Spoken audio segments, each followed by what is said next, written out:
Ineni, Ineni. Bonsoir, bonsoir à tous. Merci d'être ici pour cette dernière des 3 rencontres qui étaient organisées autour de l'exposition Volcan du Cobra à l'étage. J'accueille et j'ai le plaisir de pouvoir réunir ce soir Olivier Keplin, partenaire de longue date qu'on ne présente plus, mais un homme de lettres et d'exposition. Tout comme l'est Stéphane Zablonski, écrivain, artiste plasticien également, que j'ai pensé réunir autour de ce...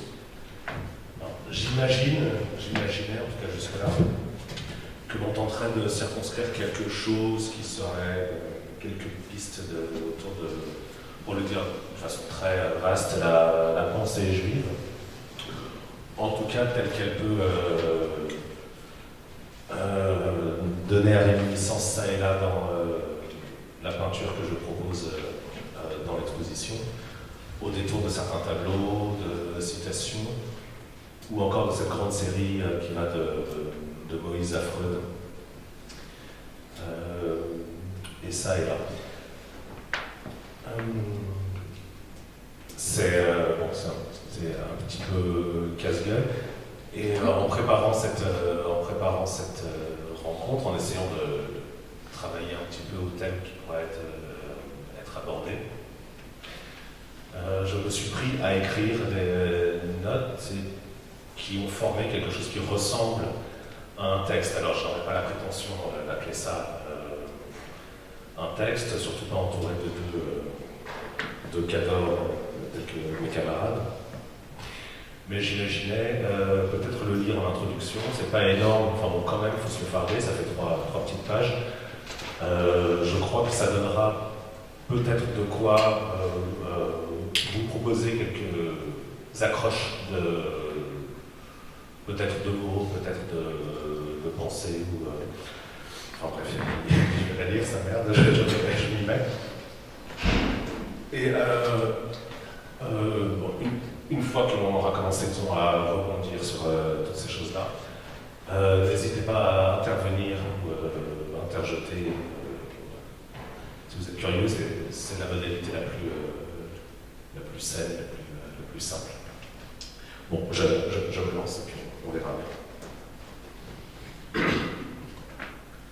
La composition d'écriture se tisse comme la toile d'araignée qui épouse les angles morts de la vision des insectes qu'elle capture. Il s'agit de retenir, mais en l'occurrence de retenir l'attention du regardeur pour en faire un voyant. Un voyant qui plonge dans sa vision plus des quelques secondes qui sont la moyenne enregistrée des spectateurs contemporains face aux images. 3 secondes pour les tableaux. Oui, alors, il a été enregistré et observé apparemment que le spectateur moyen n'accorde pas plus de 3 secondes à un tableau dans les musées ou dans les galeries. Bon, je reprends. La fonction de la toile est de préoccuper le temps par des entités à la fois signifiantes et dénuées d'intention. La sphère des sens est un œuf informe, et c'est de cette informe que procède l'information. Mais l'information n'est pas un message, c'est un maillage émergent du sensible par capture réciproque. On fait généralement remonter l'origine du terme peinture à makula, la tache informe. La moelle épinière y ressemble comme une matière coagulée, électrisée, qui précède et érige le squelette. Or, makula, c'est aussi la tache aveugle du fond de l'œil, l'espèce de mécanisme d'interprétation en miroir qui fait qu'on voit et qui traduit la muraille lumineuse de l'éther en coordonnées d'images. Makula, c'est aussi le filet de pêche. L'informe pêche ainsi du visible par le tissage, en d'autres termes, par le texte. On a parlé ici d'histoire, d'apocalypse en tant que récapitulation jusqu'à la préhistoire, de ce qui précéderait l'écriture, et d'origine, ces images qui campent la forme pour ne plus jamais l'oublier, ces figures qui peuplent le monde comme autant de hiéroglyphes, de grottes, de mondes internes au monde, de cryptes à décrypter, dont le sens ou l'interprétation est sans cesse reconduite à des réminiscences, comme chaque lettre organise une tête de bête. Dans la tradition juive, il est dit ou écrit que l'Aleph ne fait cependant pas partie de l'alphabet. Aleph est la respiration d'un homme qui s'apprête à parler. De la même façon, il semblerait que peut-être la lecture précède l'écriture, et l'écriture la lettre dont le conte surgit. C'est ça que c'est un petit peu tout ça.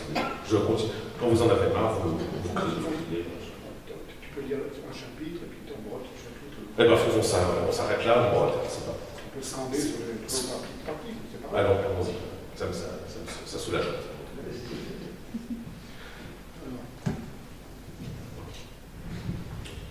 Bonsoir.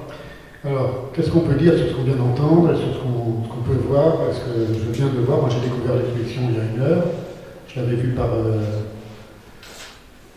par catalogue, et évidemment ça n'a rien à voir. Qu'est-ce qui se passe quand on est devant un tableau de Simon? Et qu'est-ce qui se passe quand on est devant un tableau de Simon, quand on regarde un tableau de Simon, et on le regarde de manière la plus candide, la plus naïve, et quel rapport ça a avec ce qu'il vient de nous dire?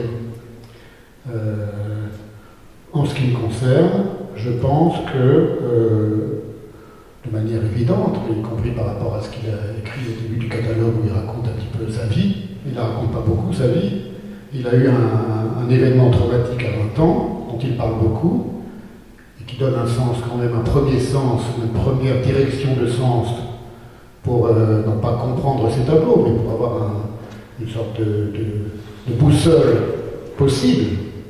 Il n'y a pas une seule boussole pour essayer de comprendre un tableau, essayer de le voir. C'est son anévrisme, sa rupture d'anévrisme à 20 ans, dont il est ressorti amnésique et épileptique. C'est ça? Tu l'étais ni avant, amnésique évidemment, épileptique, tu n'avais jamais eu d'épilepsie avant? Je ne me souviens plus. Tu te souviens? Est-ce que tu étais amnésique avant? Je ne m'en souviens pas. Et moi, c'est... En revanche, depuis que j'ai perdu la mémoire, je me souviens de tout.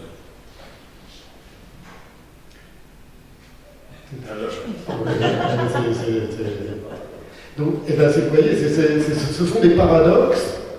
Il dit depuis que j'ai perdu la mémoire, je me souviens de tout, qui sont une sorte de balancement. Moi, c'est comme ça que je comprends aussi que la première chose, le premier commentaire, je dirais, de manière vraiment spontanée sur ces tableaux, c'est que c'est une oscillation entre en effet la mémoire et l'oubli. Et il y a beaucoup de choses dans ces tableaux qui semblent se balancer entre une forme de mémoire et une forme d'oubli, et lisière étrange qu'il y a entre les deux. Parce qu'on comprend bien qu'entre la mémoire et l'oubli, il se passe quelque chose. L'un n'est pas seulement la négation de l'autre. Tout simplement pour la simple raison que quand on se rappelle de quelque chose, on le tire de l'oubli. Avant de s'en souvenir, il n'était pas là. Parce que en français. En français, voilà. C'était mon premier commentaire, comme ça, la chose. Alors, moi j'ai connu Simon Lebowitz d'Yorstenbourg parce que le hasard de la vie a fait qu'à un moment il a eu un atelier dans la même rue que moi, à Ivry-sur-Seine, et qu'on avait une sorte d'ami commun, un architecte, qui depuis des années, d'abord gratuitement, puis après contre une petite somme, laissait des ateliers pour les peintres qu'il découvrait et qu'il estimait.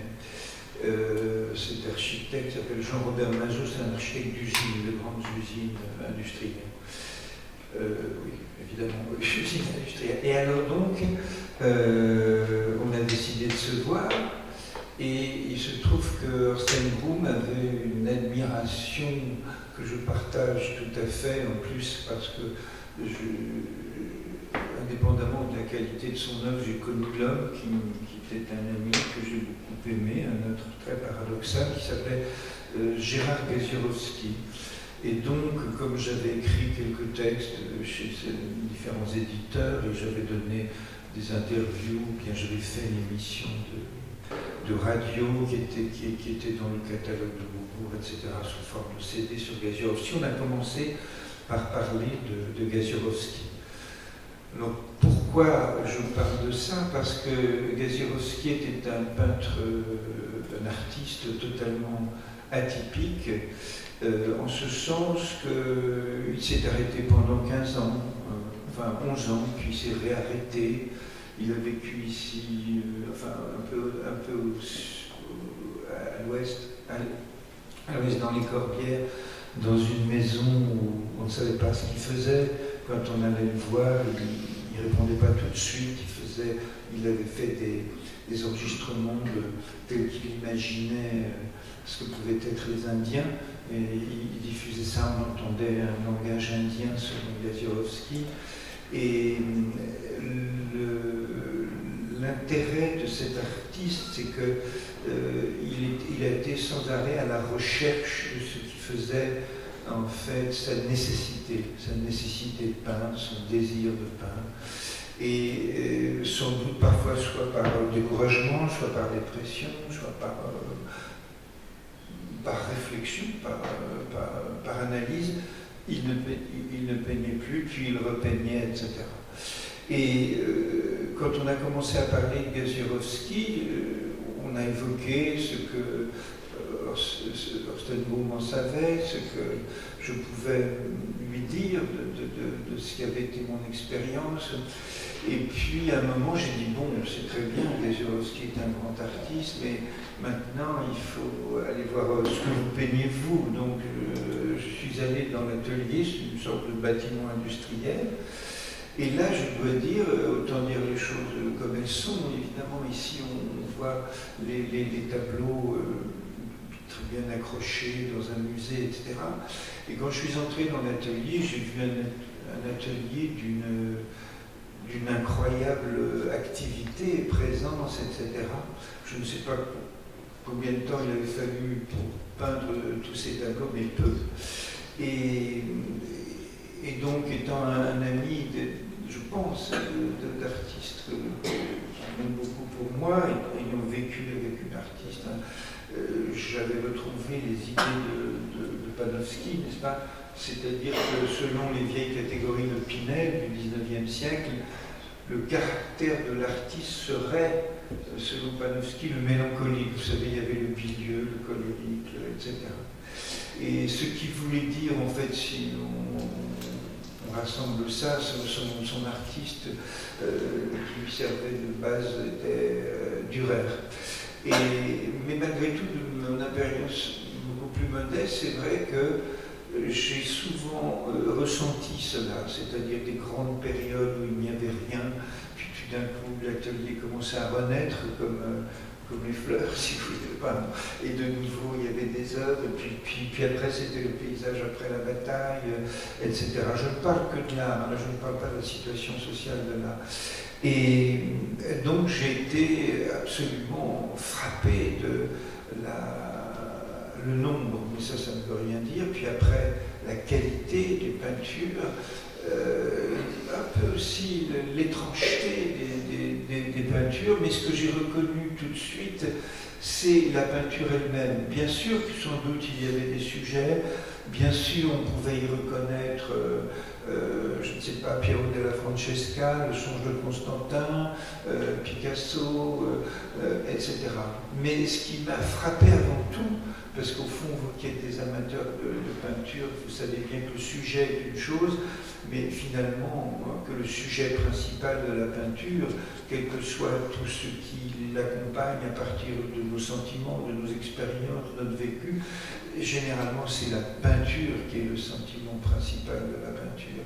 C'est difficile parce que certains peuvent dire « Oh oui, mais c'est compliqué, ça c'est abstrait, etc. » En fait, non, ça accompagne toutes sortes d'émotions, toutes sortes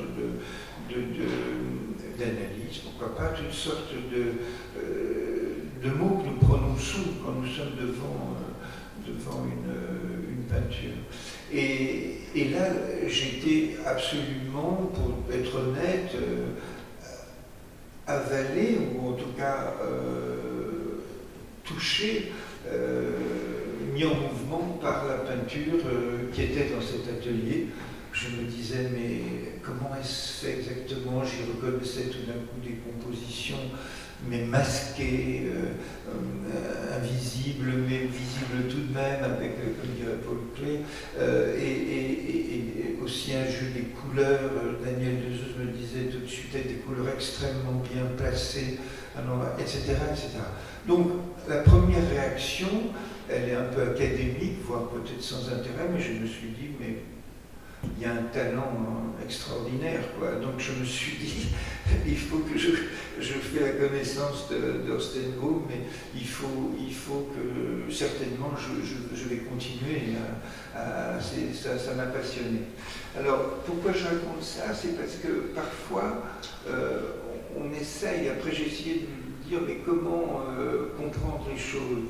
Alors là il vous a dit deux, trois mots, mais si j'en reviens à mes sentiments ont d'abord été, comme vous pourriez en avoir tous, comme chacun peut en avoir. Puis après, j'ai essayé de rassembler et je me suis dit, mais ce que je comprends, c'est qu'il y a quelque chose qui est là, qui se met en place, qui est devant moi, et en même temps, il est difficile de commencer à en faire un objet de rhétorique, un objet de discours.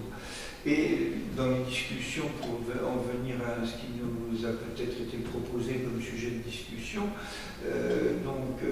Orstenbaum m'a beaucoup parlé de la judaïté, de la culture juive, de son origine juive polonaise, et donc ça m'a rappelé des choses très, très banales en fait, mais bon, le tétragramme, donc il y avait 4 lettres qui en fait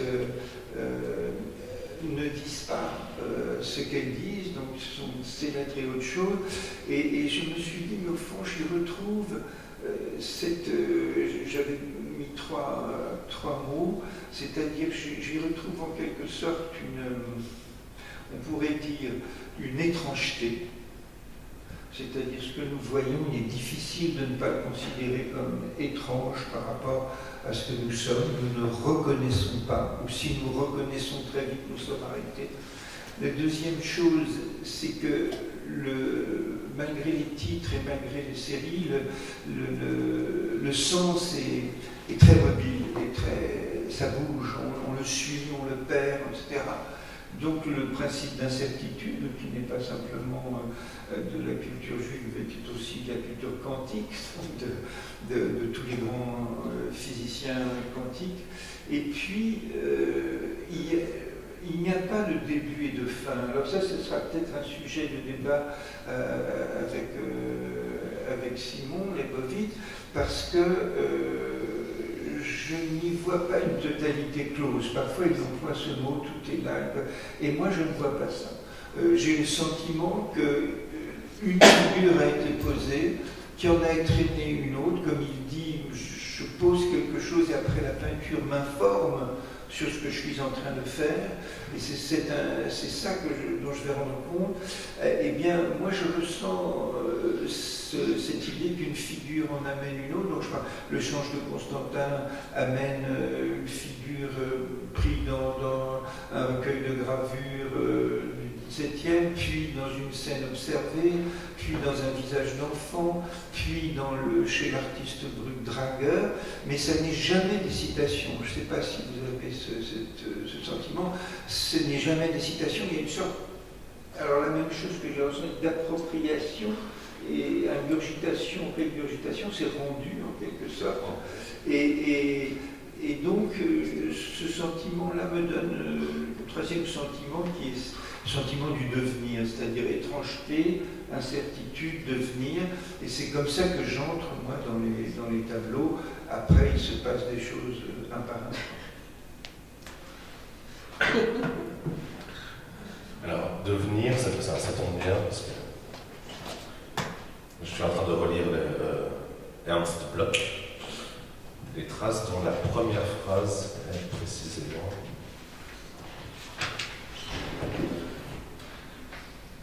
« Je suis, mais je ne suis pas en possession de moi-même, telle est l'origine de notre devenir. »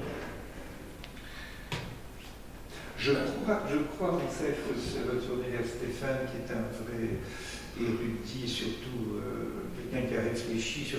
Je crois que Yahvé peut, entre autres, se traduire par « je serai », n'est-ce pas? Il y a le Vav...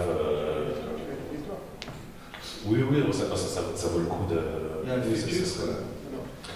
Une équivalence des temps. Le nom de Dieu dans la Bible, dans l'Ancien Testament, les Juifs ne le prononcent pas, les chrétiens l'ont appelé Yahvé, et d'autres chrétiens protestants, plus ou moins, l'ont appelé Jéhovah. C'est le même nom, mais pour les Juifs, on ne prononce pas. Ce sont 4 lettres en hébreu, on les voit sur des tableaux de Simon, on la voit dans tous les musées du monde, dans des tableaux qui représentent par exemple le Christ, qui représente son Père dans un triangle, Dieu le Père dans un triangle. Donc c'est une figure classique de la culture judéo-chrétienne occidentale picturale. Ce sont 4 lettres en hébreu qui sont censées être le nom de Dieu, qui en effet sont un condensé imprononçable, un condensé des 3 formes du verbe être. Pour aller très vite, au passé, au présent et au futur. Ce ne sont pas des catégories grammaticales de l'hébreu biblique, mais en gros c'est ça. Qui sont condensés en un seul mot, qui serait le nom de Dieu. Alors si vous lisez la Bible en français, lorsque Moïse découvre le buisson ardent, c'est-à-dire c'est un buisson qui flamboie sans se consumer, ce qui pourrait être une belle définition d'un tableau de peinture, quelque chose qui flamboie mais sans se consumer, Dieu est donc, et Dieu lui dit tu vas aller sauver mon peuple, vous connaissez tout ça, vous avez au moins vu ça dans les 10 commandements de Cécile B2000, et Moïse lui pose une question et lui dit quel est ton nom? Qu'est-ce que je vais dire aux Israélites, aux Hébreux qui sont en esclavage en Égypte, lorsque je vais leur dire le Dieu de vos pères m'ordonne de vous libérer. S'ils me demandent ton nom, que leur répondrai-je? Et dans toutes les traductions en français, il est dit tu lui répondras. Alors, certaines assez mauvaises traductions disent je suis qui je suis, c'est mon nom. C'est comme ça que c'est dit.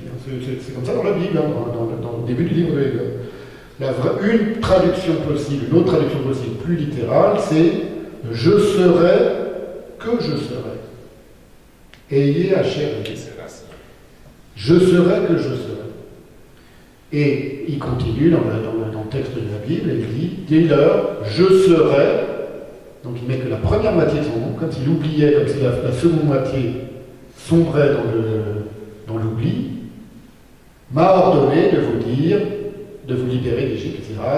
Je serai que je serai, tel est mon nom. Je serai, il va leur dire je serai, m'a dit. Donc c'est très bizarre. Il y en a une que j'aime bien. Et c'est pas terminé, je termine juste là-dessus, parce que tout ça est en rapport avec ce qu'on a dit au début sur l'oubli et la mémoire chez Simon. C'est que lorsque les Juifs pieux lisent à la synagogue sur les rouleaux de la Torah le nom de Dieu, ils voient écrit ces 4 lettres, et ils disent un autre mot, pour ne pas dire le son de ces 4 lettres, un peu comme si, quand vous voyez marqué Simon, vous disiez Orsten, comme si c'était un interdit, un tabou de prononcer ce nom. Donc on ne le lit pas. Donc les chrétiens ont brisé le tabou en essayant de le lire Yahvé, parce qu'ils ont dit ça se prononce Yahvé. D'autres chrétiens sont venus après, témoins de Jéhovah, ou les jéhovistes, ils ont dit non, ça se prononce Jéhovah. Mais pour les juifs, à l'origine, ça ne se prononce pas comme ça s'écrit. Ça s'écrit avec les tétragrammes, les 4 lettres qui sont sur le tableau de Simon, et les juifs le prononcent Adoshem. Et ils ne disent pas le mot Adoshem, je ne le dis pas comme je suis juif, parce que je dois dire que quand je prie avec une kippa sur la tête dans une synagogue. En tout cas chez moi. Donc je vous dis un autre nom qui est le surnom de ce nom qui est déjà lui-même le surnom du nom de Dieu. Voilà. Ça ressemble à la peinture de... Oui, Moi je trouve que c'est pas sans lien avec ce que fait Simon, que pratique Simon sur la crème. Alors en effet, l'imprononçable, ce que ce soit libre, représentable, en fait ça me préoccupe. C'est vrai que ce que je fais a un aspect très viande de tête, pour le dire comme ça. En ce sens que moi, je ne fais aucune espèce de distinction, de hiérarchie, ce qui serait de l'ordre du cérébral, de l'intellectuel, ou du physique. Disons que la pensée est de l'ordre du process et de l'ordre du corps, de l'organe, de l'organisme.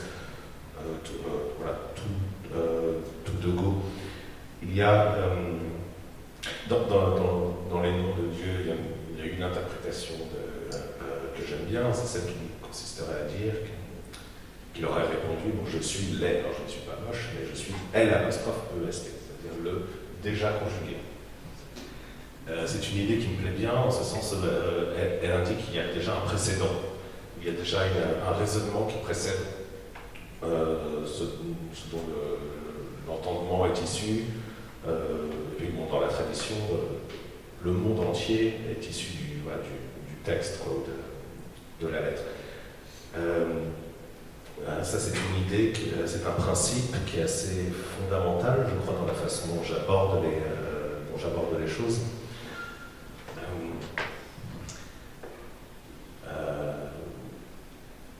Parce qu'il y a toujours un avant, il y a toujours un déjà là. Moi, j'appelle ça pour moi-même, dans ma propre ritournelle, j'appelle ça le grand déjà là. Donc c'est le principe de l'immanence. Je n'ai jamais compris ce que la transcendance signifie. Je ne comprends pas le concept. En revanche, il y a un monde, le monde existe. Ça paraît dingue, mais c'est le cas. Et l'art, la peinture, est le rapport que l'on entretient, en tout cas le présent que l'on fait venir par le rapport au monde. Ce que j'essaie d'indiquer, c'est qu'en effet, je me fais l'effet dans la façon dont ces tableaux sont couturés, ou menés, d'un archéologue. C'est-à-dire c'est des choses que je répète souvent les mêmes choses, mais c'est le cas. Déjà le rapport au sol ou à la boue, ou à l'informe. Et le fait de déterrer, qu'il y ait une réminiscence, que la peinture me fait découvrir ou inventer une chose qui est déjà là, dans le temps, dans l'histoire depuis antédiluvien. Le tableau, lui, le sait à l'avance ce qu'il veut. Le tableau sait ce qu'il est, et c'est à moi de le découvrir à rebours. D'où les processus d'enquête qui s'en suivent, des processus de recherche d'étymologie, d'interprétation, dans diverses langues, de jeux de mots, de permutations, etc. C'est en ça aussi, en plus d'archéologue, il me semble parfois sentir le dibouk de la casquette du talmudiste, et c'est évidemment ce n'est pas sans rapport, pour tout un tas de raisons. Je me rends compte que ça devient assez... Je peux les interrompre? Oui, bien sûr. J'essaie de retrouver des points de repère à ce que je suis en train de raconter pour me donner des preuves. Je t'en prie. Non, c'est ça, j'avais... Oui, parce que moi, justement, ça m'étonne beaucoup. Alors moi, je ne suis pas de culture juive. Je suis très proche d'un homme qui est un de mes amis, qui s'appelle Gérard Garouste, et donc je l'ai accompagné pour l'exposition. J'ai écrit un livre au Seuil, dans la collection Fiction et compagnie, etc.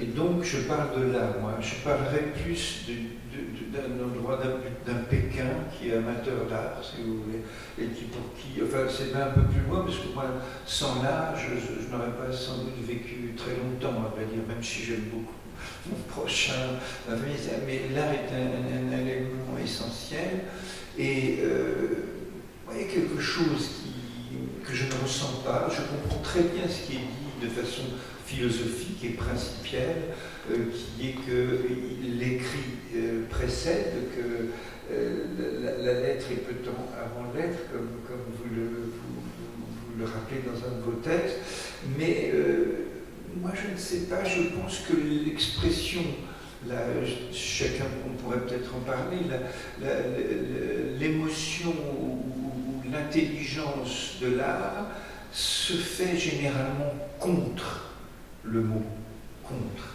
Ou en tout cas, si ce n'est contre, il rappelle de manière indécise, confuse, ça ne dure pas très longtemps, qu'il y a une période de la vie où le sens ne s'est pas fait avec la lettre, avec aucune lettre. Et j'aime beaucoup cette manière, c'est peut-être une mésinterprétation, vous savez, le sourire miroir de la mère, c'est-à-dire, par exemple, les biogénéticiens, comme Changeux ou comme Jean-Didier Vincent, en fait, nous expliquent que l'enfant ne sourit pas à sa mère. Il voit sa mère sourire et il lui rend son sourire. Donc il y a une phénoménologie d'un acte qui me semble très très important, et pour avoir beaucoup d'amis, moi-même j'écris de la poésie, mais pour avoir beaucoup d'amis qui écrivent, voire des artistes, on en parlera tout à l'heure, on a dit que c'est des artistes qui écrivent aussi, j'ai le sentiment que ceux qui le font n'ont jamais oublié qu'il y a eu une expérience du monde. Alors peut-être que je ramène trop ça à l'existentiel, mais où véritablement le sens s'est fait sans la lettre, sans le mot, etc. Et j'ai le sentiment par rapport aux artistes qui sont mes amis que souvent c'est parce qu'ils avaient cette façon contradictoire de vivre le langage que tout d'un coup il y a eu une autre économie du sens qui a été celle de la figure, etc., etc. Et donc c'est pour ça que je comprends bien le principe philosophique, voire si on pense à Lacan, à d'autres, des éléments comme ça qui peuvent être dans la fondation de l'être humain. Mais par exemple, même quand vous avez dit tout à l'heure, je veux aller vers la vision. Qu'est-ce que c'est exactement la vision par rapport à la vue? La vue, je crois qu'on la partage tous. Tout de suite, on embraye sur le lexique. Ceci est une table, ceci est un micro, on est tous d'accord. Mais à partir du moment, là c'est la réalité en fait, mais à partir du moment où on pose la notion de réel, alors là, on se rend compte en effet que la vision vient dans le champ, et que ce n'est plus une histoire de ce que nous voyons, on est d'accord, on est en train de boire un verre, on est assis ce soir ici, et que l'aller-retour, la mobilité, justement, le je serai, le devenir permanent qui nous travaille, sans les mots ou avec les mots, fait que le réel est quelque chose qui implique l'objet, le sujet, et surtout qui travaille sur l'entre-deux, c'est-à-dire ce que vous êtes et ce que vous voyez, et que ce mouvement, à ce moment-là, reçoit toute cette expérience qui n'a pas eu lieu pendant un temps de l'existence, peut-être court, et il est réinvesti là. C'est pour ça que, voilà, sur ça, en simple amateur d'art qui regarde, je n'éprouve pas ce que vous dites. C'est parce que c'est une affaire de, oui, c'est une affaire de sourire, c'est le sourire sans chat de chez Lewis Carroll.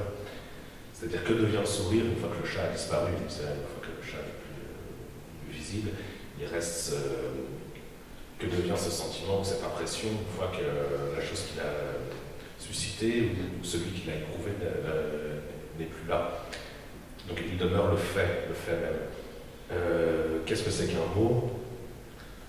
Pour moi, un tableau fonctionne comme un mot. C'est-à-dire que c'est une chose dans laquelle il n'y a pas de temps, il n'y a plus de temps. C'est donné. En soi, c'est sa propre. C'est une chose qui est son propre raisonnement. Mais il y a encore moins de temps quand il n'y a pas de mot. Un mot, il y a un paradigme, ça se prononce.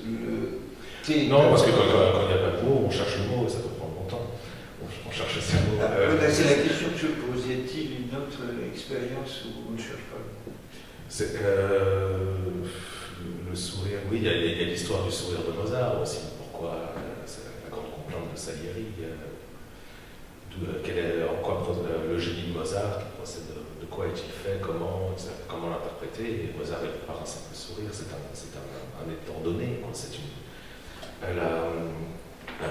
La peinture répond à ce qui est donné par un autre donné, donc c'est comme une balle contre un mur, quoi. Et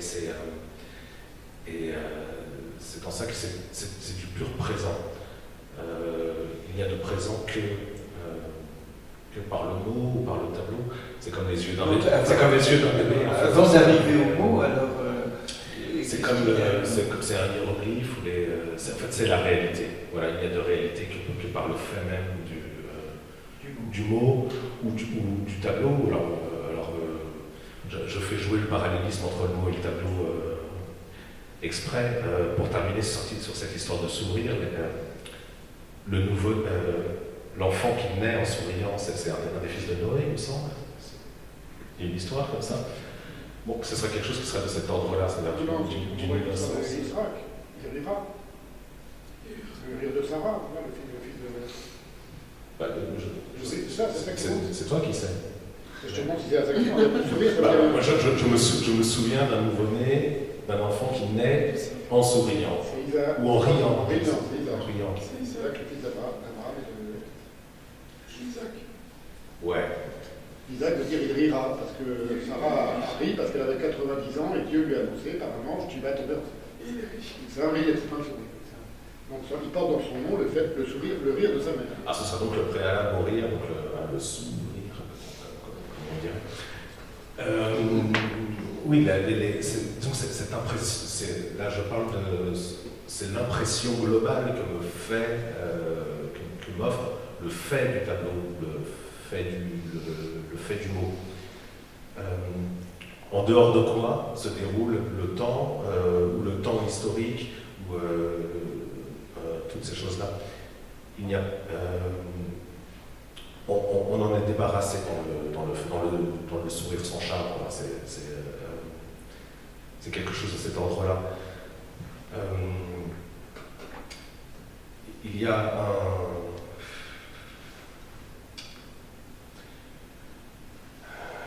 il y a énormément de choses à dire. Le sujet est très très vaste, c'est difficile de le problématiser.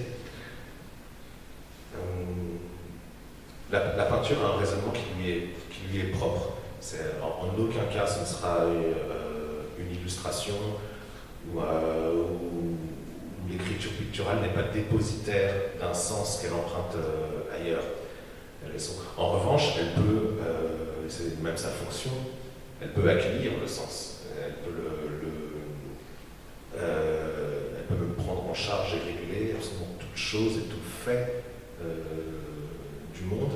En effet, dans une zone qui est liminale entre la mémoire jusqu'à l'oubli.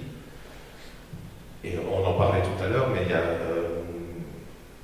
c'est une chose qu'on retrouve chez Kafka qui est assez étrange. Il parle de cette sphère du monde enfouie dans le temps, où se trouvent toutes les choses oubliées par le monde entier, mais qui, justement du fait qu'elles sont oubliées, demeurent extrêmement actives et agissantes dans le monde. Et c'est une sphère, une zone qu'il nomme l'inoubliable. La peinture a à faire avec ça, dans ce sens où sa mémoire à elle excède de très très loin toute l'archive humaine, toute érudition, tout exercice d'interprétation. Ça ne veut pas dire qu'elle est ininterprétable, elle offre à interpréter à l'infini. J'essayais en lisant ma chose, là, j'essayais de parler de ce qu'est... Oui, enfin, c'est connu, hein, qu'est-ce qu'un texte, voilà, on parle c'est une couture, des mailles couturées, et toute lecture n'en finit pas de surpiquer, de recouturer le texte. Bon, ayant dit ça, on n'a pas dit grand-chose, si ce n'est que cette informe, ce marécage, qu'est la matière même de la peinture, c'est cette chose informe et coagulante et colorée, fait advenir des figures. Elle fait advenir des réminiscences de l'histoire de l'art, du monde entier, du monde sans mémoire, sans oubli. Et qu'en tant que peintre, m'échoue alors une responsabilité envers ces figures. On ne peut pas les manier n'importe comment. Et il me semble que la façon dont il me faut les gérer dans l'espace pictural, dans le raisonnement qui est strict à la peinture, ce sera avant tout de leur garantir à toutes une dignité. Et une dignité dans des tableaux qui ne sont pas des images. c'est-à-dire qui sont extrêmement peuplés, comme un filet de pêche qui serait allé récupérer dans tous les âges du monde telle et telle et telle et telle figure, parfois espacée, ou des citations, parfois espacées de plusieurs dizaines de siècles, et qui pourtant cohabitent et on va voir.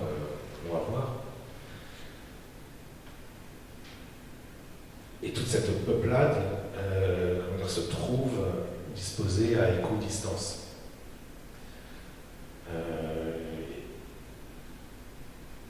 C'est-à-dire que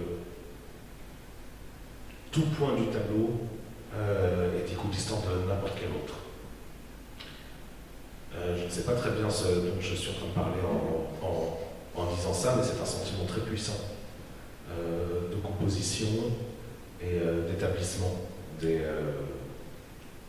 en tout cas en ce qui concerne les figures qui se retrouvent convoquées par la peinture.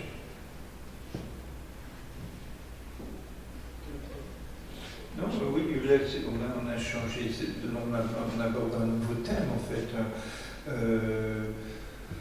Comment moi je vis ça? J'arrive devant un tableau de Simon Leibowitz, et puis il y a cette présence où il y a à la fois le nombre, il y a à la fois, j'ai noté comme ça, il y a de l'inscription et de l'opacité, parce qu'on est obligé de se lancer dans un suivi du sens, peut-être comme vous le construisez en passant d'une figure à une autre, et en même temps, il y a petit à petit une neutralité qui donne le tableau. C'est-à-dire que, comment dire ça de façon à ce que tout le monde partage ça. Je pense que la multitude de figures, il y a une dépense en fait dans les tableaux de Simon. Je ne sais pas si vous avez ressenti ça. Il y a une figure où ils ont une forme, plus une forme, plus une forme, plus une forme. Et il se passe quelque chose,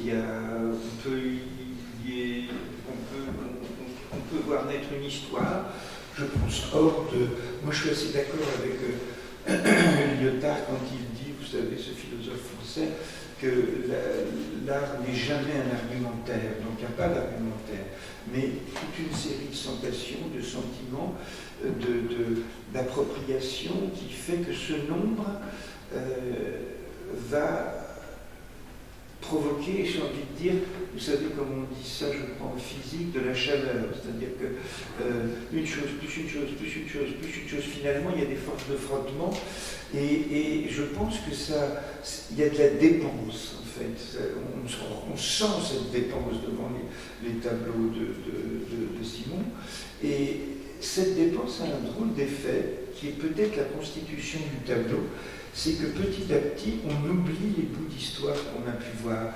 Ah oui, cet homme est près d'un puits, celui-ci rêve, là il y a une scène de castration, là il y a un enfant qui est porté, etc.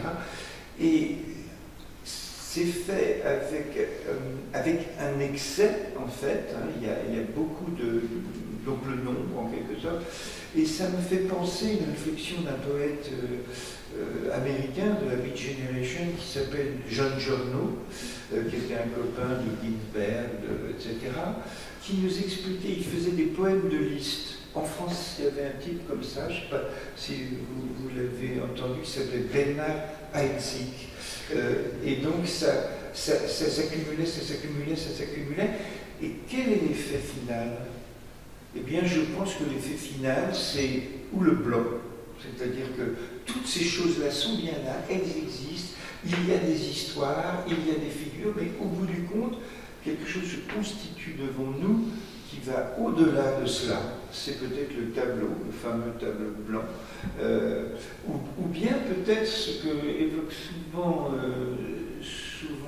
Simon, c'est le gris, alors qui était aussi un élément très important chez Gazurowski. Hein, le gris, il a fait beaucoup on sait qu'il existe chez Jasper Johns aussi, et je pense que ça vient, alors que c'est très coloré devant nous, alors qu'il y a beaucoup de traits, de lignes, de figures, et bien cette dépense qui va jusqu'à l'excès, produit quelque chose qui est tout d'un coup l'idée qu'on a un espace devant nous, mais qui serait peut-être non encore écrit parce qu'il serait ou gris ou blanc. En tout cas, on aurait du mal à lui attribuer un sens narratif. Voilà, bon, par exemple, ce que je comprends de... Une neutralisation. Oui, c'est ce que je disais tout à l'heure par rapport au terme d'éco-distance, parce que voilà, c'est un mot qui m'est cher, mais il y a aussi il y a une dimension d'équivalence perpétuelle entre les... Voilà, j'ai sous les yeux une chouette phrase de Victor Hugo qui dit « La terre est sous les mots comme un champ sous les mouches ». En effet, que l'espace ambiant même sera peuplé de mots, de paroles, de verbes, de sens. Ce à quoi, pour revenir à Kafka, un de ses aphorismes, c'est celui qui compte le plus à mon âme, est le suivant. Les corneilles prétendent que l'une d'entre elles pourrait détruire le ciel. Cela ne fait aucun doute, si ce n'est que ciel signifie absence de corneille. Ça ne fait aucun doute qu'une corneille pourrait détruire le ciel, bien sûr, mais ciel signifie absence de corneille. Et on peut retourner ça dans tous les sens, ça en demeurera toujours possible comme impossible, comme impossible, et ça fonctionne. Quoi. Et ça, donc on connaît la phrase de Nicolas de Staël, l'espace sculptural est un mur, et tous les oiseaux du monde s'y écrasent. Voilà. Et l'aphorisme de Kafka en donne un envers, en quelque sorte. Mais c'est un envers par la parole aussi, par la profération, par la prétention. Les corneilles prétendent. Ce à quoi le ciel, évidemment, c'est... En polonais, le ciel, ça se dit niebo. Et si on fait un jeu de mots par étymologie abusive sur ce mot-là, on entend nier, beau, c'est-à-dire pas de parce que. Alors, la rose est sans pourquoi et le ciel serait ce qui est sans parce que. Qu'est-ce que tu en penses, Stéphane? Oui, c'est très beau. Surtout que, sur Kafka, il y aurait tellement de choses à dire que... je voudrais revenir un petit peu sur cette dialectique dont a parlé Olivier tout à l'heure, et sur laquelle n'a pas rebondi Simon, mais j'aimerais rebondir sur la différence entre la lettre, le mot et la peinture, la figure, qui n'est pas une image. Moi, c'est quelque chose qui me tracasse beaucoup, mais toute ma pratique artistique, elle tourne autour de ça. C'est-à-dire, est-ce que peindre pourrait être considéré comme une écriture? Est-ce que l'écriture pourrait être considérée comme une forme de peinture ou de représentation graphique? Et j'ai commencé par me poser des questions de la manière la plus candide et la plus enfantine. C'est qu'est-ce qui se passe quand on écrit? Quand on écrit un mot, n'importe quel mot, et encore plus quand on écrit son nom propre. Mais quand on écrit un mot, qu'est-ce qu'on fait? On trace un dessin. Et on apprend aux enfants à écrire, on leur apprend d'abord à tracer des dessins. Une lettre, c'est aussi un dessin. On l'oublie parce que quand on lit, et même une lettre d'imprimerie, c'est un symbole, évidemment. Mais ce symbole, là je parle de l'écriture à la main, qui pour moi est l'essence même de l'écriture, c'est-à-dire que je suis assez vieux, j'ai 60 ans cette année, pour avoir été un des tout derniers à apprendre à écrire avec la plume et de l'encre, comme peut-être certains d'entre vous ici. Juste la génération d'après moi, je suis né en 63, là déjà, donc il y a 4-5 ans, j'ai appris à écrire comme tous les enfants, on avait encore une plume avec de l'encre. La génération d'après, il passait au stylo bille.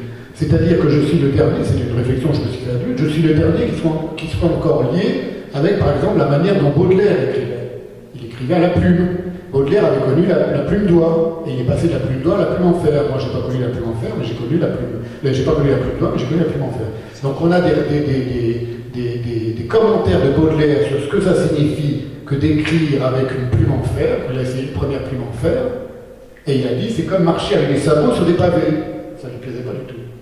Et après, une génération ou deux générations après, on a Kafka qui a connu les premières machines à écrire. Et ça lui faisait, il y avait un sentiment d'étrangeté aussi. On a une lettre de Kafka, je crois, ou dans son journal, où il dit écrit tapé à la machine, on se demande qu'est-ce qu'il y a comme fantôme derrière cette feuille. Donc ce sont des expériences, pour moi, qui sont des expériences de mon corps. Quand j'écris et quand je pense, quand je parle aussi évidemment, et c'est là que ça rejoint le peintre, je trace quelque chose, c'est mon corps qui trace quelque chose, qui est lié à ma pensée. Cette chose est liée à ma pensée, à ce que je vais dire ou ce que je vais exprimer en écrivant.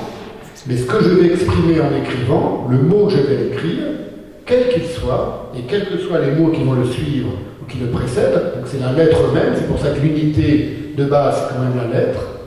Au moment où j'écris une lettre à la main, je dessine quelque chose. Je destine un dessin, et j'ai le dessin du dessin. Avec le jeu de mots sur les deux orthographes du mot dessin. Pour moi, c'est pas si loin de ce que fait un peintre, quel qu'il soit, ça peut être Picasso, ça peut être Simon, ça peut être n'importe qui, ça peut être Orson Welles. C'est-à-dire que son corps régurgite de la chair. Enfin, je suis parti d'une phrase, pour avoir cette réflexion, je suis en train de vous livrer maintenant un peu maladroitement, je suis parti de la réflexion qu'au commencement était le verbe, et le verbe s'est fait chair, une réflexion de l'Évangile.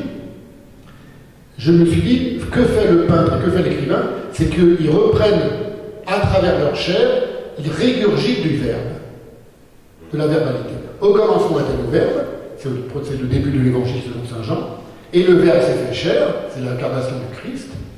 C'est donc très catholique. Ça, on n'a pas ça dans le judaïsme, mais la peinture en Occident, elle est catholique.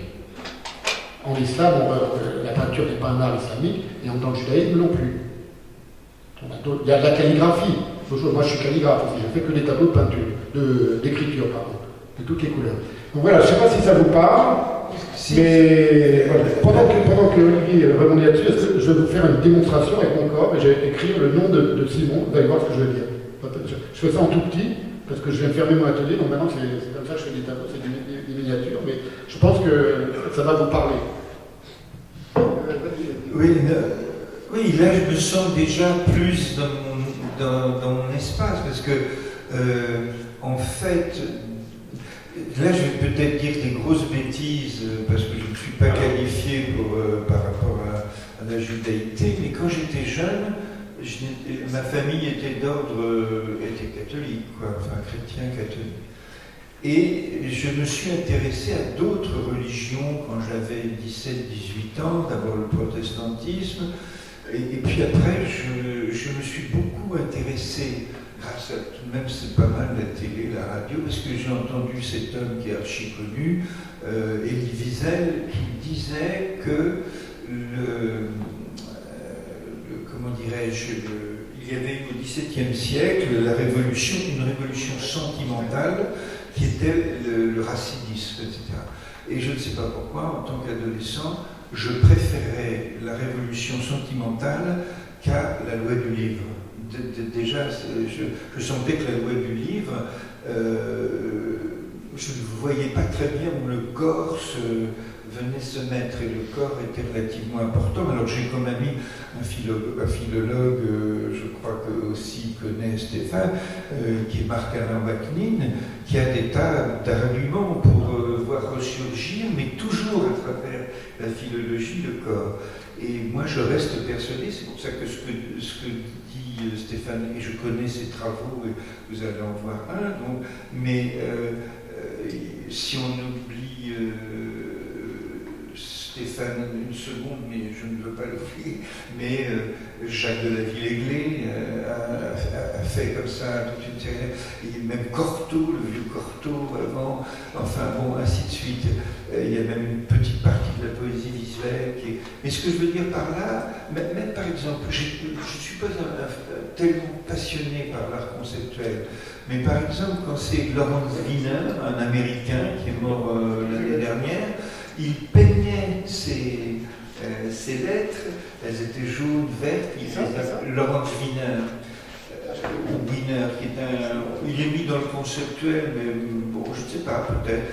Et parfois, il allait faire son texte sur le sol, où il allait le monter dans l'architecture. Donc le mot se confrontait à l'architecture, se confrontait à notre propre corps, le spectateur, etc. Alors là, j'y suis, et dans ce qu'a dit Stéphane, je me reconnais tout à fait dedans, parce qu'on voit les doubles lecteurs, en quelque sorte. Là où je n'y suis pas, c'est quand tout d'un coup, il n'y a plus la main, il n'y a plus ni sergent-major, ni je ne sais plus comment, et tout d'un coup, le mot apparaît comme ça. J'ai actuellement une amie peintre qui veut mettre des mots dans sa peinture, et je lui dis oui, mais fais bien attention, c'est de la peinture, fais bien attention où tu les mets, quel est le caractère, quel est le corps, enfin bon, tout ce qu'il fait. Et on parle du corps d'une lettre. Voilà, bien sûr. C'est-à-dire que c'est quelque chose qui se passe dans une main qui pose quelque chose, ou peut-être même d'ailleurs dans quelqu'un qui va choisir un corps, un caractère, plutôt les polices de caractère, un corps, etc. Alors là, je sens bien ce que j'ai du mal à accepter. Moi, j'aime beaucoup la peinture, évidemment, de Simon, mais je ne crois pas qu'il y aurait un texte écrit par le verbe s'est fait chair. Bon, alors après, on passe de la judaïté au catholicisme, c'est un peu différent. Enfin, il y a différentes interprétations, mais je pense qu'il faut que la peinture, elle a cette force incroyable parce qu'elle nous rappelle tout le temps ça, sans arrêt. Tu parlais de Carl André, vous parliez de Carl André, etc. Mais sans parler de Carl André, parlons simplement du fait que quand vous arrivez devant un tableau, qu'est-ce qui se passe? Vous continuez à discuter, à parler, à dire « Ah oui, ça c'est... » Non, généralement il y a une stase, il y a un temps. On lit et tout d'un coup, il y a, moi ce que j'ai appelé dans plusieurs textes, quelque chose qui ressemble, même en ayant des facilités avec l'astronomie, mais il y a une espèce de trou noir, il y a un trou. Si on est devant un tableau, et si on le regarde vraiment, ça bloque le langage, on ne parle plus. Et il va revenir après que le tableau ait fait comprendre où ça se situait, etc. Et à ce moment-là, le langage redémarre. Mais il y a ce moment de trou très important. Carl André qui disait « Toute chose est un trou dans ce qu'elle n'est pas ». Je ne sais pas si je l'ai lu, tu en parles, mais moi je parlais plus simplement, je ne comprends pas. Non, c'est-à-dire que rapporté à ce dont on est en train de parler, en effet, c'est un peu une figure, une image, on la lit, en le sens que ceci n'est pas. Oui, non, ceci n'est pas la pipe, on la lit dans le raisonnement visuel en tant que pipe. Et le cheval, c'est Magritte, c'est disons que si la figure fait signe, alors qu'elle fasse signe comme un mot ou pas comme un mot, ou comme un verbe, c'est une modalité. Et une troisième serait celle de faire un signe comme un nom. Je parlais de la titraille, on parlait de la titraille tout à l'heure, les titres des tableaux. Ils n'ont pas de titre, ils ont des noms. Et c'est un phénomène qui est extrêmement important dans l'élaboration.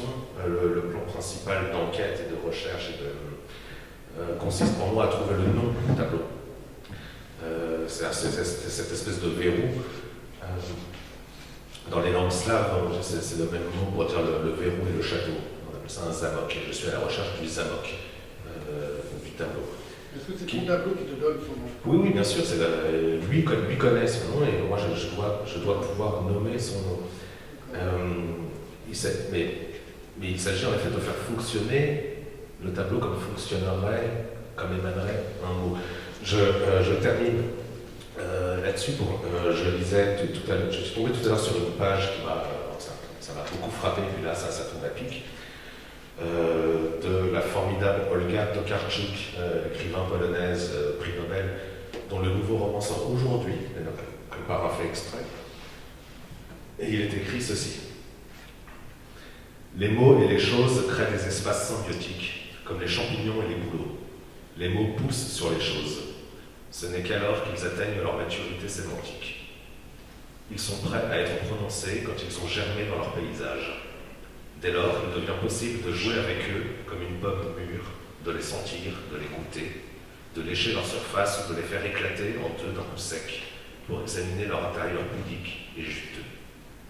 Des mots pareils ne meurent jamais parce qu'ils savent impliquer leurs autres significations, grandir en direction du monde, sauf si c'est la langue elle-même qui s'éteint. Avec les gens, il en est sans doute de même, parce qu'ils ne peuvent pas vivre hors d'un lieu. Les êtres humains sont donc des mots. Ce n'est qu'alors qu'ils deviennent réels. Et c'est totalement faux. Ah. Enfin, c'est ce que je pense, mais on va pas. Par contre, c'est intéressant de voir ton dessin. Parce que là, on voit bien justement. Ah oui, là, on voit bien comment on parle. L'arrière. Je voudrais juste rebondir sur tout ce que tu as dit quand tu as rebondi sur mon premier rebondissement. Tu dis que on peut voir avant de lire. On voit avant de lire, il y a de la vision avant qu'il y ait de la lecture, avant qu'il y ait un rapport au monde. Moi, je dirais exactement comme toi, mais je le prends dans l'autre sens, un peu comme le rapport entre la mémoire et l'oubli chez les Simons, c'est-à-dire que les deux sont conjoints. C'est-à-dire, moi, je pense que dans la lettre, il y a déjà du voir. Et que je suis d'accord.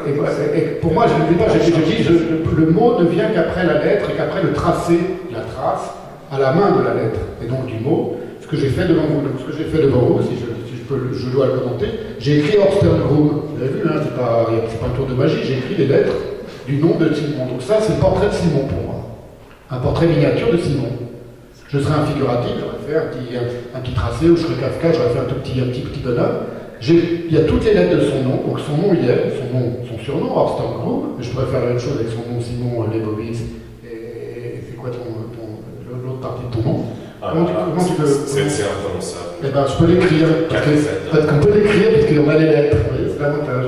Et ça donne ça, c'est ce que j'appelle un paraphe, voilà. Donc ça, je le fais en miniature, chez moi, quand mon atelier est ouvert, je le fais ça donne quelque chose. Pourquoi c'est lié à tout ce qu'on est en train de dire, selon moi? Tu vas me dire, Olivier, tu es d'accord? C'est que le nom a disparu. Ça devient un paraphe, un gribouillis, une araignée, ce que vous voulez, quelque chose un animal bizarre, un autre adèque, on dirait, pour reprendre Kafka. Et en réalité, c'est son nom. Toutes les lettres y sont, et il n'y a que les lettres colorées. Il n'y a que ça, j'ai rien rajouté. Paraphe, qui signifie littéralement écrire à côté. Para, c'est à côté. Oui, mais voilà. Si on prend l'expérience... C'est ce dont on est en train de parler depuis tout à l'heure, c'est qu'on parle à côté. Voilà. Si on parle de l'expérience... Est-ce que c'est de l'écriture? Et où est-ce que c'est du tracé? Est-ce que c'est un dessin? Pour moi, c'est un dessin. Voilà, c'est un dessin, on est dans une ambivalence. Tu aurais montré ça comme ça sans expliquer tout ce truc, les gens auraient vu. C'est pour ça que j'ai fait devant vous, pour que vous voyez que c'est lié à la main, c'est lié à mon corps. En écoutant, j'ai gribouillé en écoutant, je n'ai pas gribouillé d'ailleurs, je l'ai écrit. Voilà. C'est pour dire que c'est finalement. C'est pour dire que la nature de ton écriture amplifie l'expérience humaine, qui est celle du dessin à côté de celle de la grammaire et du lexique. Moi, je pense que l'art n'est jamais un énoncé, c'est une énonciation, hein, donc il va falloir le prononcer, comme le dit très bien Valère Novarina, quand on se met à dire le mot, là on est dans le langage, tout d'un coup il va y avoir les tenons, hein, il va y avoir l'accent des Alpes du Sud, on ne va pas comprendre parce que il va le dire de telle ou telle manière, donc c'est un plaidoyer contre, et moi j'en fais partie, contre le lexique, contre, si on pousse le bout dans ce qu'on appelle commutation instantanée, qui est le message, comme ça, et les mots se répondent. Le message et le médium. Et donc justement, quand c'est le médium, on est dans la bonne position parce que là, il y a effectivement quelque chose qui est de l'ordre d'une expérience irremplaçable, qui est l'expérience de l'art et qui n'est de la forme, hein, que ce soit forme, antiforme, etc., qui n'est pas la même que l'expérience de l'écriture quand elle est prise de manière grammaticale et lexicale. Vous avez probablement des protestations ou des questions à nous adresser. On va faire circuler un micro.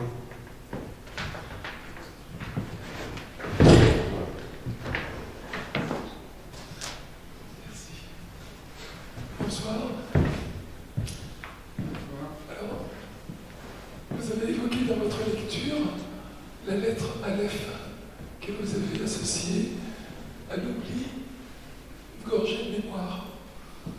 Et donc ma question c'est, revenant de votre amnésie, ou renaissant de votre amnésie, est-ce que de Beit Atav, le monde de votre peinture aujourd'hui traduit cet espace du temps passé, futur? Comment vous vous placez? Techniquement, il est dit que l'Aleph correspond à la respiration d'un homme qui s'apprête à parler. Donc, c'est-à-dire ce qui précède immédiatement la profération, et d'un alphabet qui commencerait donc par la deuxième lettre. Qui commence par c'est-à-dire c'est le fameux Bereshit. Et ce que ça m'évoque, c'est qu'en effet, il s'agirait d'un prérequis, d'un préalable, mais déjà engagé. Vous voyez la pataphysique de Alfred Jarry. Ça s'écrit apostrophe pataphysique. Une apostrophe, ça signifie plusieurs choses. Déjà, c'est le fait d'apostropher, donc c'est un appel. On entend ça de plusieurs façons. Et l'apostrophe, c'est à la fois ce qui sépare deux termes en les réunissant. C'est à ce qui engage comme connecteur, si vous voulez.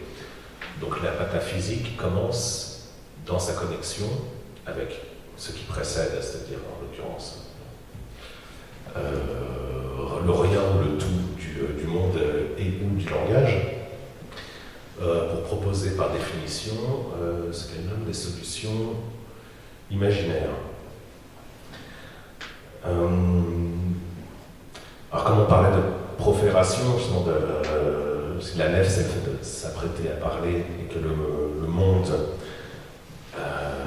démarre avec ça, et le texte d'ailleurs démarre par la seconde lettre, comme on pourrait parler de seconde venue pour d'autres circonstances, de seconde vie après l'oubli, si vous voulez.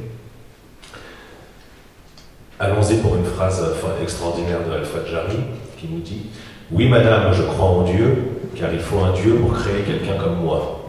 Gloire à la Providence qui nous a dotés de deux yeux, au cas où nous en perdions un, et d'une seule bouche, car on ne peut perdre un trou. » Comme on ne peut pas non plus perdre un trou de mémoire. La question des trous dans la peinture, elle est assez... Disons que si Van Gogh s'est tranché l'oreille, il n'a pas tranché le trou. Et si vous regardez attentivement le fameux cri de Munch, vous remarquerez qu'il n'a pas de bouche.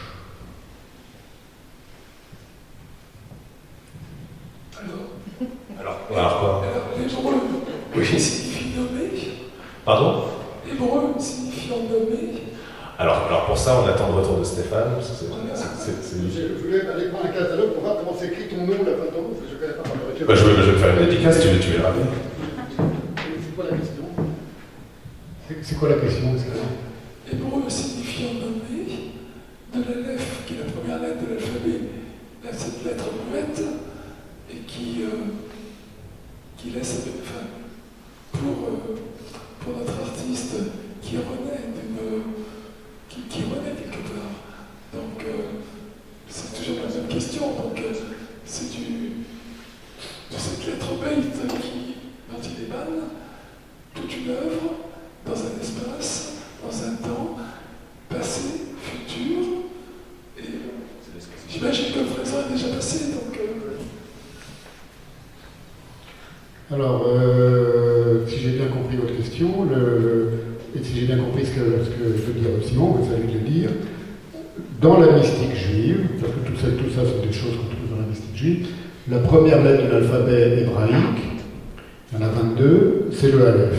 C'est la première lettre, elle a un rôle très particulier parce qu'elle représente l'unité divine, puisque Dieu est un, c'est le fondement du monothéisme.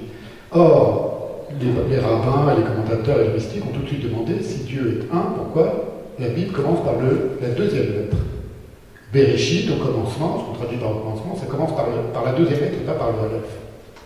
La lettre 1, la lettre qui est en première place dans le classement des lettres et qui est aussi le symbole de l'unité divine, elle devrait commencer le livre écrit par Dieu, qui est le livre de la création, la Genèse. C'est ce que se sont demandés les rabbins. Il y a un petit alphabet, je raconte ça très vite, et après je termine le nom de Simon. Alors là c'est Simon Lébovis, j'en suis au B, tu vois, au B, Lébo. C'est W après ou V? Comme le Vitz.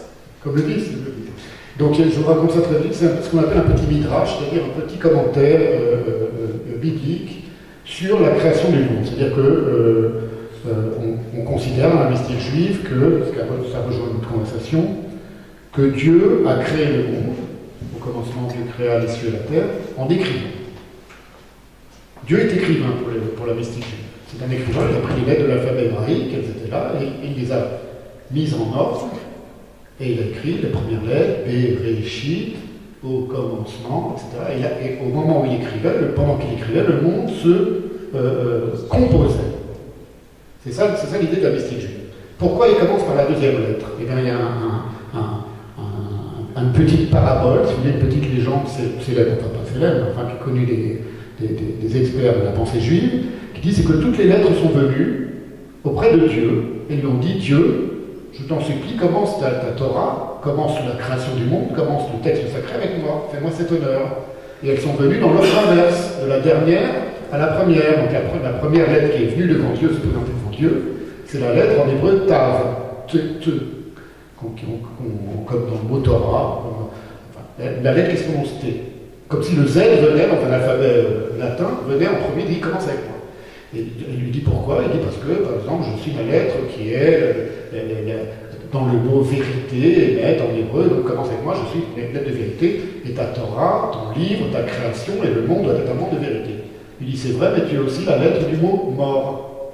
Et si je crée un monde, il doit être mort. Et à chaque fois, une lettre vient, c'est la lettre même, c'est comme ça, c'est écrit dans ces petites légendes, la lettre vient devant Dieu, c'est donc comme un être vivant, et elle parle à Dieu, elle dit je t'en prie, fais-moi l'honneur de commencer par moi. Comme devant un roi, comme un serviteur devant un roi. Et avec chaque lettre, Dieu va trouver, alors la lettre dit, regarde, je suis la lettre initiale de tel mot merveilleux, et Dieu dit, oui, mais aussi, il y a un autre mot négatif, je ne peux pas commencer mon livre par toi, mon texte par toi. Et arrive la lettre bête, le B, l'avant-dernière, ou plutôt l'avant-première, et elle lui dit, commence par moi, et elle le convainc. Pourquoi? Parce que je suis la première lettre du mot bénédiction. Baruch, bracha en hébreu. Et Dieu est convaincu, et il fait. Et arrive la lettre Aleph, c'est la Bible commence, la Torah commence, le monde commence avec la première lettre du monde, qui est la deuxième de l'alphabet. Et il restait la première, qui est la dernière, à venir, et elle n'a plus de place. Et donc elle n'est pas contente, et Dieu lui dit, ne t'inquiète pas, Aleph. C'est pour ça que Simon Febret dit qu'elle est en dehors de l'alphabet, c'est ça qu'elle veut dire. Elle précède, c'est la respiration qui s'apprête, c'est un prérequis à la parole. Alors dans cette parabole, elle est la dernière, elle n'est pas en premier, elle est en dernier, et il lui dit, ne t'inquiète pas, je te ferai un honneur suprême qui est que tu seras le symbole de mon unité à moi, qui est ineffable, inscriptible, et qui est au fondement de tout. Donc tu arrives en dernier, mais tu es au fondement de tout. Ça, c'est dans un midrash qui s'appelle l'alphabet de Rabbi Akiva. C'est pas dans un midrash, c'est dans le plus grand texte de la mystique juive, au début du Zohar. Ça fait partie du Zohar. Je ne sais pas si ça répond à ce que vous avez demandé aussi là-dessus.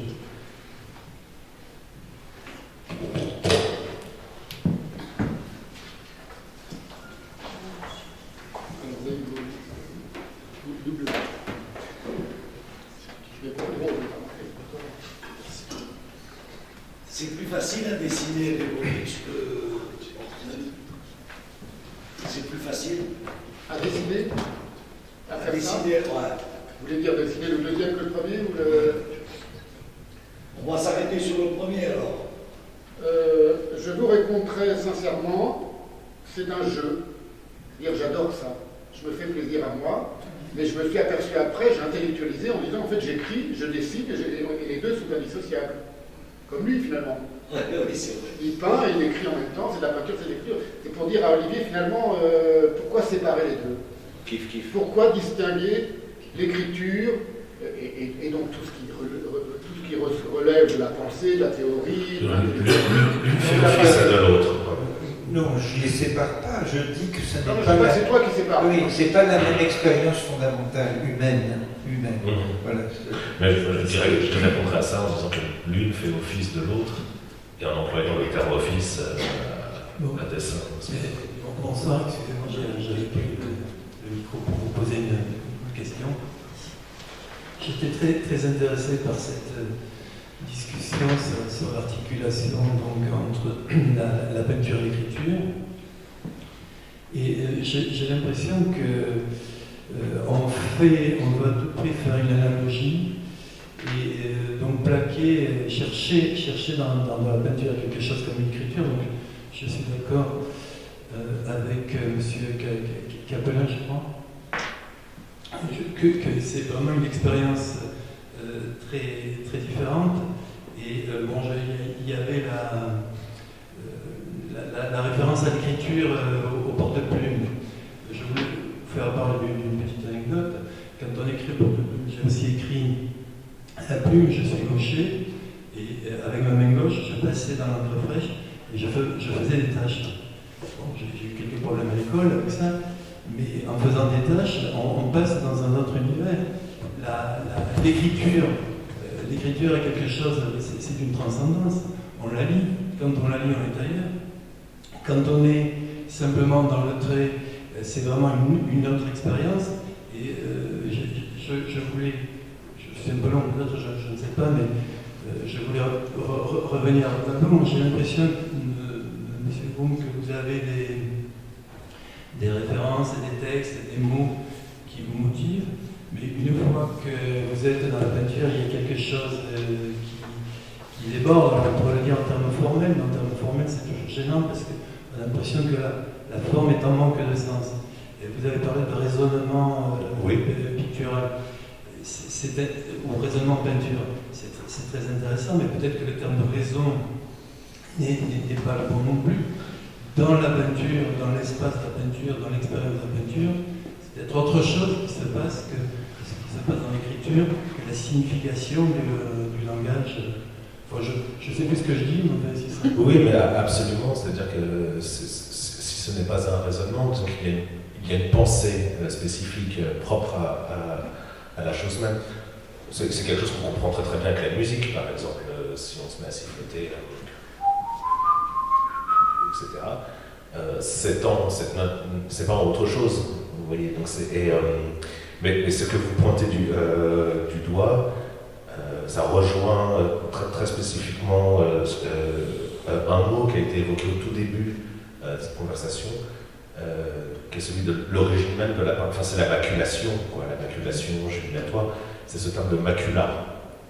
Et macula, c'est à la fois la tâche, donc informe et prometteuse pleine de toute autre forme, mais comme par un fait exprès, c'est aussi ce mécanisme du fond de l'œil, c'est-à-dire ce qui fait que l'œil voit, c'est-à-dire que l'œil interprète le monde en tant qu'image. Et cerise sur le gâteau, c'est aussi le filet de pêche, c'est-à-dire un maillage, et donc un texte. Donc en fait, ce mot-là réunit en lui-même ces trois aspects pyramidaux, si vous voulez, de ce que l'on a tenté de cerner, ou de discerner. Justement, la musique, Oui. on ne la plaque pas sur le langage. On lui accorde sa spécificité, on la comprend elle-même par sa structure interne, sa cohérence interne, alors que la peinture, peut-être à cause de visible, on lui cherche, on fait l'analogie avec le langage, et c'est ça qui est peut-être un peu dommage. J'ai l'impression qu'elle déborde. C'est-à-dire que ça se terminera toujours par cette relation que vous venez de souligner, où les mots vont... Souvent on dit que la peinture, c'est ce qui produit le plus de mots. C'était Harald Zeman qui disait on ne sait pas ce que c'est, mais on tourne autour, mais avant on ne sait pas ce que c'est. Donc si on avait les mots déjà, entre guillemets, c'est un peu facile ce que je dis, mais eh bien il n'y aurait pas ce moment où on ne sait pas ce que c'est. Moi je suis toujours... l'art est tellement important, c'est pour ça que j'aime l'œuvre de Saint-Loup, c'est que j'y vois, c'est ma propre interprétation. Mais vous savez, par exemple, quand on prend l'écriture, il y a quelque chose qui se bat contre l'ordre des mots et c'est la poésie. Hein. C'est elle qui travaille le langage grammatical, et en ce sens, vous ne dites pas d'ailleurs du tout le contraire de ça, mais c'est juste que c'était plus intéressant d'avoir une conversation contradictoire.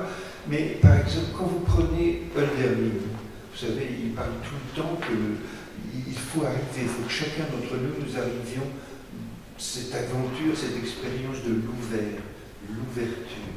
Comment le fait-il dans le langage? Eh bien, il va travailler techniquement, alors DS et les mots, il va travailler la césure. C'est-à-dire qu'à un moment, la phrase ne peut pas continuer. Elle est arrêtée par un ouvert, une ouverture. Stéphane Mallarmé dit la même chose avec la rime. C'est-à-dire que la rime, c'est intéressant non pas en tant que tel, mais ça vous permet d'arriver au bout d'un vers et d'être obligé de retourner et de lire à l'envers parce qu'il y a la rime qui est au-dessus et donc ça trouble les choses. Alors l'art, je crois, est un formidable outil pour cet ouvert, justement.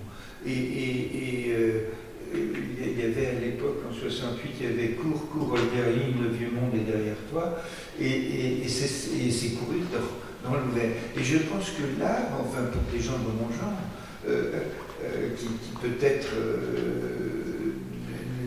n'a pas une érudition qui le satisfait, c'est une expérience que je trouve dans la peinture. Et je le trouve chez certains peintres et pas chez d'autres, hein, bien sûr. Par exemple, j'ai découvert la dernière fois que j'ai venu, je m'excuse, je ne connaissais pas l'œuvre de Pradelle. Voilà une peinture.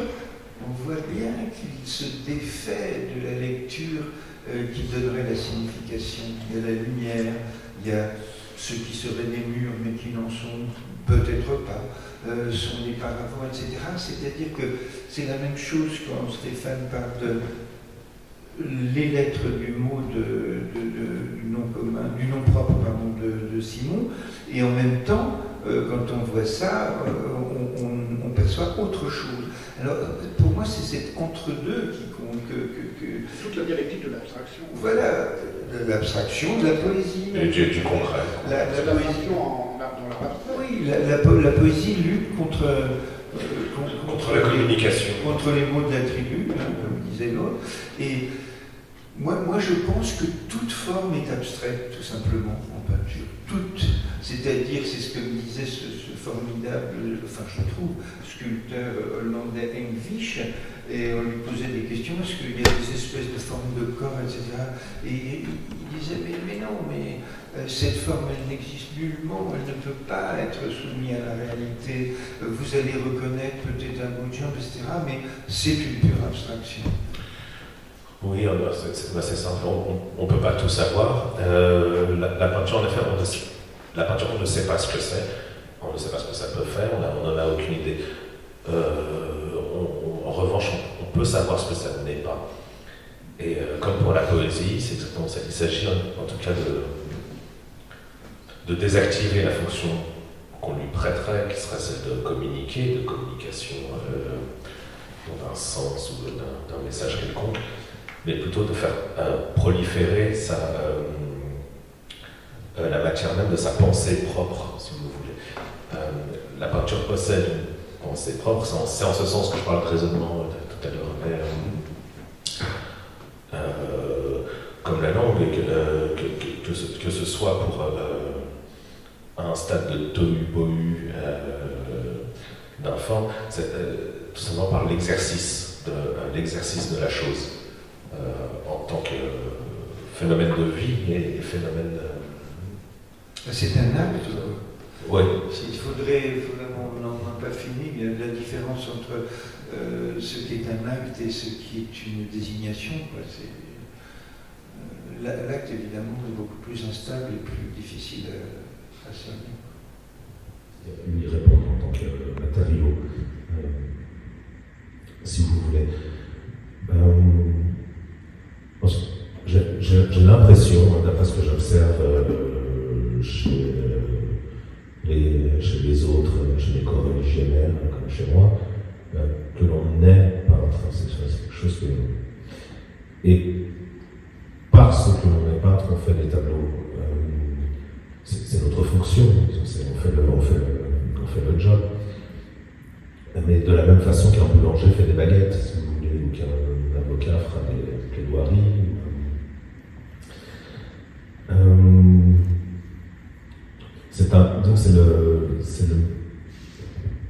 C'est le mode qui me concerne, mais bien en dehors du fait que je fasse des tableaux ou non. Bon, là je vous réponds en tant que peintre, et pourtant je ne suis pas au travail. Mais ce qui est important, c'est que la peinture s'en fout pas mal. Là, pendant que nous ne travaillons pas, qu'on n'est pas à l'atelier, d'autres peintres sont à l'atelier, la peinture passe par eux. Et ça, oui, c'est Stéphane travaille. Et c'est très bien, et ça revient absolument au même, en fait, si vous voulez, que la peinture passe par moi ou par un autre, elle passe. Et c'est en ce sens que nous avons tous la même fonction, c'est-à-dire que tous les peintres sont le même. Alors je ne suis pas en train de vous dire que vous entendez le Tintoret vous parler, c'est pas dans ce sens-là. C'est-à-dire nous ne faisons qu'occuper une fonction qui est, dont le vecteur est absolument immobile. C'est en ce sens que par la peinture ou en peinture, il y a le vœu pieux qu'il n'y ait plus de temps, ce qui est, mais il n'y a pas d'histoire et il n'y a pas d'ego. C'est impossible d'avoir un ego en art dans le domaine de l'art. Ni temps, ni ego, en revanche, oui, il y a langage, et il y aura interprétation, mais pas forcément sens ni communication. J'ai une question à te poser, toujours à propos du traumatisme de l'amnésie. Quand tu es revenu de ton traumatisme, tu savais encore lire et écrire. Oui, alors... tu ne savais pas si tu savais peindre, puisque tu avais oublié que tu étais peintre. Je savais un peu ce que c'était que la peinture, il a fallu me montrer, j'en venais pas. L'écriture... Alors, la toute première question qu'on m'a posée à mon réveil, c'est mon père est venu s'asseoir, d'entrer dans la chambre, il est venu s'asseoir à mon chevet, il a retiré son chapeau, et il m'a demandé, dans l'idiot de Dostoïevski, qui sont les personnages. C'est vraiment une question d'enflure, parce que les personnages ont au moins 300. Mais bon, j'ai commencé, il se trouve que je me souvenais de l'idiot, et je ne sais pas comment, parce que ça doit être la seule chose, le seul livre dont je me souviens. Tu te souvenais que ton père était ton père? Oui, ça oui. Les parents, mais personne d'autre. Donc j'ai commencé à répondre, le prince Mishkin, Rogojin, Nastasia Filipovna, le bouffon, les Lebedev, etc. Je continuais ma litanie, comme ça il s'est levé, et il est parti. Il voulait tout simplement vérifier si j'étais devenu débile. Mais à part, j'ai oublié ta question. Mais je peux continuer à répondre. Parce que tu avais oublié de lire la lecture. Non, là, apparemment. Non, mais en revanche, j'ai immédiatement eu un rapport en rentrant chez moi en convalescence, parce que tu parlais de convalescence, un rapport assez agressif avec la bibliothèque. Donc la bibliothèque de le Simon Désuet, concernant l'ex, le cadavre. Parce que cette bibliothèque était censée m'illustrer. Représenter et les goûts et les pensées. Donc j'ai immédiatement décidé d'aller y voir par moi-même, de tout relire et d'opérer un tri et à partir de ces lectures de m'assurer de la mienne, de roquer le cadre du cadavre qui était censé me circonscrire. On aurait pu en parler, en effet on a beaucoup parlé là de rapport avec le langage, les mots, etc. C'était une des pistes possibles par rapport à ce que la pensée juive.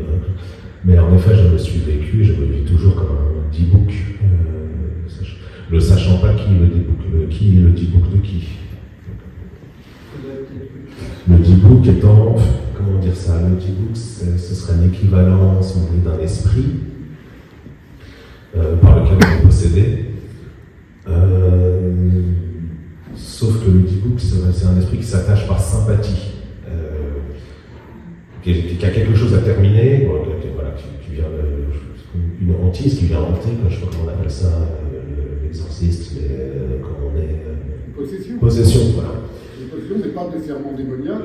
Oui, voilà, c'est ça, c'est pas forcément démoniaque, mais chez le possédé du Dibouk, on observe des faits assez étranges, c'est que tout d'un coup, il va se mettre à parler des langues qu'il ne connaît pas, ou alors sa bouche se met à les mouvements de sa bouche sont indépendants des paroles qui sont proférées. Donc, oui, il y a peut-être quelque chose de cet ordre entre la matière picturale et la matière langagère. Peut-être que les mouvements buccaux de la peinture ne correspondent pas à l'oralité du langage qui la sous-tend. Tout le problème. Habile comme Pierrot. Très habile. Et on peut peut-être dire aussi que ça dépend de la poésie de chacun d'entre vous. Il y a un petit texte que Simon nous avait donné pour préparer un peu ça. Il y a cette phrase qui revient même dans votre bouche tout le temps, tout est déjà là. Et il y a une autre poétique, par exemple, celle de Maurice Blanchot, de Georg Trakl, l'Autrichien, c'est ce qui compte, c'est le pas au-delà. Alors tout est déjà là, mais ce qui compte, c'est le pas au-delà. Ça donne plus de, peut-être, du goût de l'avenir, je sais pas. À l'avenir et à la vie. Est-ce qu'on peut voir Simon Leibovitch? Alors, les dessins, Simon. C'est celui-là. Simon, c'est celui-là, ah oui. Leibovitch, donc il y a beaucoup plus de lettres. Oui. C'est lui, hein, il faut comprendre que c'est lui. C'est rassembleur. Et là, c'est Horstengrove. Je connais le sens parce que je reconnais quelques tracés des lettres, mais j'en ai fait des centaines comme ça. J'ai fait toute ma bibliothèque, tous mes écrivains de la bibliothèque, j'ai fait un immense tableau. J'ai fait que des paraphes comme ça, de toutes les couleurs. Et si j'avais pas marqué le nom normalement en dessous de chaque paraphe, je ne me souviendrais plus qui est qui. Je ne saurais plus lequel est Platon, lequel est Diderot, lequel est Baudelaire, lequel est Proust. Moi-même, je ne peux plus me relire. J'ai fait des tableaux entiers comme ça, du texte illisible. Donc je rends le lisible illisible. Donc je vais dans l'oubli.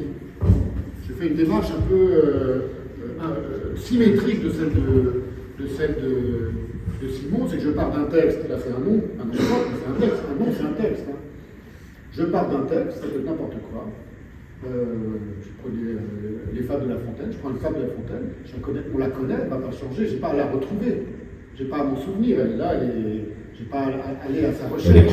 Et je la fais redisparaître derrière la peinture. Donc c'est comme si, d'une certaine manière, elle se courbait devant la peinture et elle devient quelque chose d'autre, à savoir un dessin abstrait. Ce que j'appelle la calligraphie abstraite. Ça, c'est quelque chose qui pour moi était très jouissif, je vous l'ai dit, parce que dans l'écriture, j'ai beaucoup écrit dans ma vie, on fait l'inverse. C'est-à-dire, on rend lisible quelque chose qui au départ ne l'est pas. Parce que c'est invisible avant d'être écrit.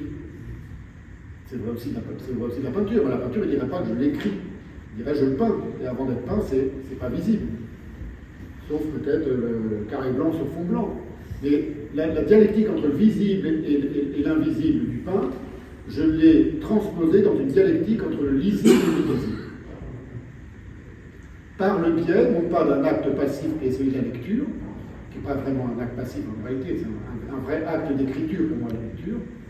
Quand on lit, on écrit aussi, mais par l'écriture qui passe par mon corps, comme un peintre. Donc pour vous dire, d'une certaine manière, tout se retrouve. Tout se rééquilibre dans ces questions. Rien ne se perd. Hein? Rien ne se perd. Rien ne se perd, tout se trouve. Voilà, la peinture a horreur du vide et l'écriture aussi. Moi aussi. Et j'ai horreur de la nature.